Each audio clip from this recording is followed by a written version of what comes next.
যদি মাননীয় বিরোধী দলনেতা তাঁর এই লটারি বা লটারির মাধ্যমে কালো টাকা কিভাবে সাদা হয়, কোনটা আইনি কোনটা বেআইনি, আমরা সাধারণ মানুষ, আমাদের তো এগুলোর অতটা ধারণা নেই। আমরা সেই ছোটবেলা থেকে দেখি একটা লটারির টিকিট কেউ হয়তো কিনলেন বা এরকম।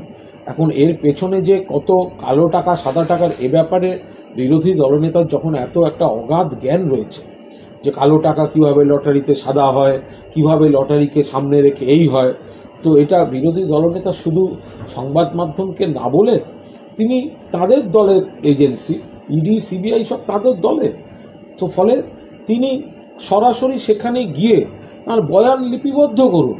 তিনি কারণে অকারণে এই বাজার গরমটা করছেন কেন? তাকে নিষিদ্ধ করছে বা সে খারাপ বলছে, তার কাছ থেকে যদি কেউ কোনো রাজনৈতিক দলই নিক বা কোনো মিডিয়া নিক, তার মধ্যে কোথায় দোষের আছে? যদি ভুল থাকে তাহলে তো তাকে থামানোর দায়িত্বটা কেন্দ্রীয় সরকারের কনসার্ন মিনিস্ট্রি বা কনসার্ন এজেন্সিগুলোর।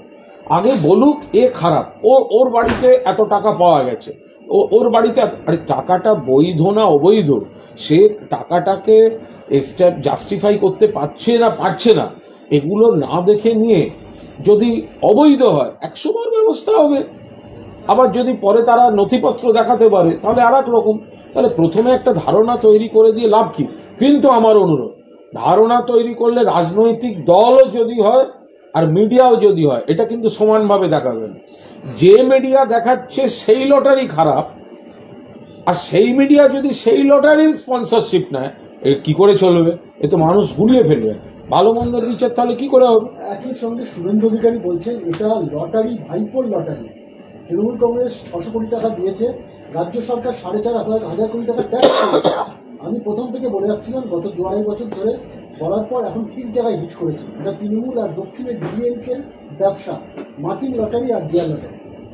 দেখুন, এটা এই বিষয়টা যদি মাননীয় বিরোধী দলনেতা তাঁর এই লটারি বা লটারির মাধ্যমে কালো টাকা কিভাবে সাদা হয়, কোনটা আইনি কোনটা বেআইনি, আমরা সাধারণ মানুষ, আমাদের তো এগুলোর অতটা ধারণা নেই।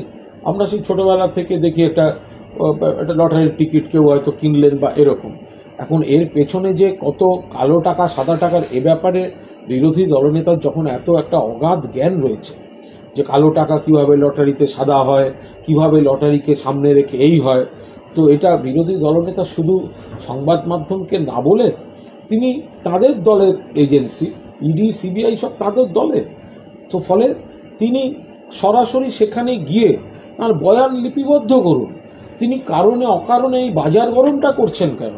আর যদি বাজার গরমই করবেন তাহলে তার নিজের দলের নির্বাচনী তহবিলে কোন কোন কোম্পানির টাকা আছে, আপনি নিজের বেলা আঁটি সুটি, পরের বেলা দাঁত কপাটি, এ কি করে হবে?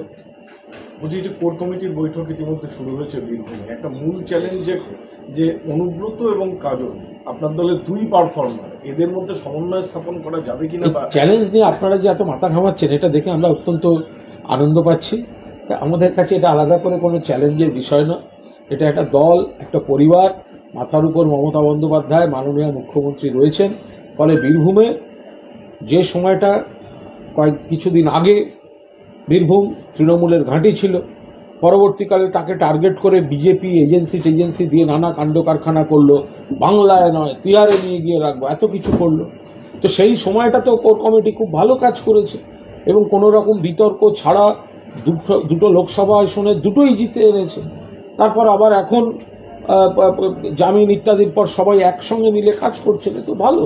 এর মধ্যে আপনারা বলছেন এই তৃণমূলের কাছে চ্যালেঞ্জ অমুক তমুক, কিছু না। একই পরিবারের সবাই একসঙ্গে বসে আলোচনা করছেন দলের স্বার্থে। কিন্তু এটা দিয়ে একটা জিনিস হয়েছে, একসময় বীরভূম জেলায় অনুব্রত মণ্ডল বনাম দুধকুমার মণ্ডল নিয়ে আমরা আলোচনা করছি, এত আলোচনাটাই তৃণমূল এবং তৃণমূল নিয়ে না, গোটা জিনিসটা একটাই হয়েছে। আপনার চ্যানেল লোকসভার আগে বীরভূম নিয়ে এত মাথা ঘামাবার পর দুটোতেই বিজেপিকে আপনারা জেতাতে পারেননি, দুটোতেই তৃণমূল কংগ্রেস জিতেছে, এইটাই একমাত্র ঘটেছে। বাকিটা আপনারা কি কি তৈরি করেছেন, নিজেরাই প্রশ্ন করেছেন, নিজেরাই উত্তর দিয়েছেন, সেটা আপনাদের হেডে। আমরা শুধু দেখেছি তৃণমূলের 2টি লোকসভার আসন ছিল, এখনো তৃণমূল আবার 2টি লোকসভা আসনে জিতেছে। একটা সময় বীরভূমে বিজেপি বনাম তৃণমূল বনাম বিজেপি নিয়ে আলোচনা হলো, এখন কাজল তৃণমূল, অনুব্রত তৃণমূল, এইটা নিয়েই আলোচনায় সেটা তো আপনাদের টক শো এর বিষয়, সেটা নিয়ে আমরা কি করে বলবো?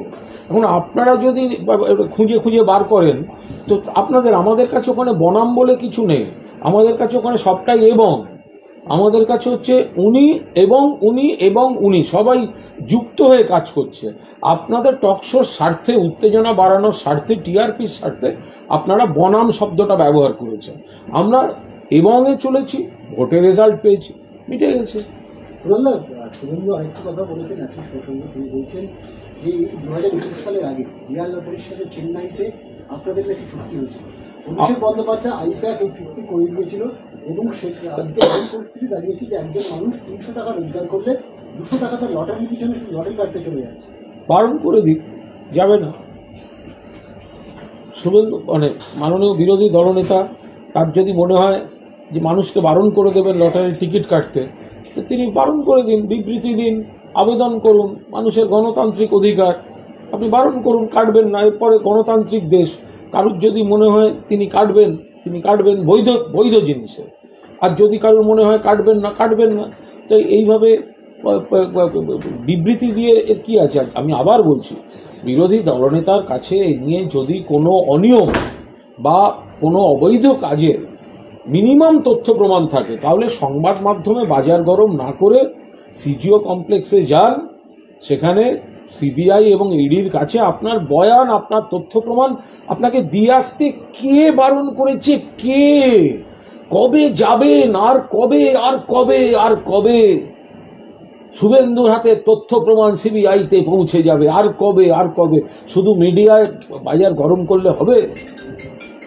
সেটা হচ্ছে যে ট্যাব দুর্নীতি, আরো দুজন গ্রেপ্তার হয়েছে, একজন ইসলামপুর থেকে আর একজন মালদার বৈষ্ণব। দেখুন, ট্যাব বিষয়টা হচ্ছে আগে কখনো হয়নি, কারণ মমতা বন্দ্যোপাধ্যায় প্রথম চিফ মিনিস্টার যিনি এত লক্ষ ছাত্রছাত্রীকে ট্যাব দিচ্ছেন। এবার এটা করতে গিয়ে সাইবার ক্রাইমের কিছু দুষ্ট চক্র এটাকে টার্গেট করে কয়েকজনের টাকা অন্য জায়গায় দিয়েছে। যাদের টাকা দিয়েছে তো পরিষ্কার বোঝা যাচ্ছে কাদের টাকা পাওয়া উচিত, পাননি, তারা যেমন টাকা পেয়ে যাবে। পুলিশ তদন্ত করছে এবং এই ঘটনা, এগুলো তো আগের, এগুলো কালের নিয়মে আসে। আগে নেট ছিল না, আগে অনলাইন ট্রান্সফার ছিল না, আগে ট্যাব ছিল না, এগুলো সব যুগের সঙ্গে এসছে। এই কোনো মুখ্যমন্ত্রী সব ছাত্রছাত্রীকে আগে ট্যাব দেননি, ফলে যেভাবে গেছে। আবার সাইবার ক্রাইমের যে সংস্থাগুলো, ওই জামতাড়া গ্যাংয়ের মতো, তো তারা জাল বিছিয়ে কিছু অপকর্ম করেছে। এবার পুলিশ একদিকে যেমন তারা টাকা পাবে, যাদের টাকা থেকে বঞ্চিত হয়েছে,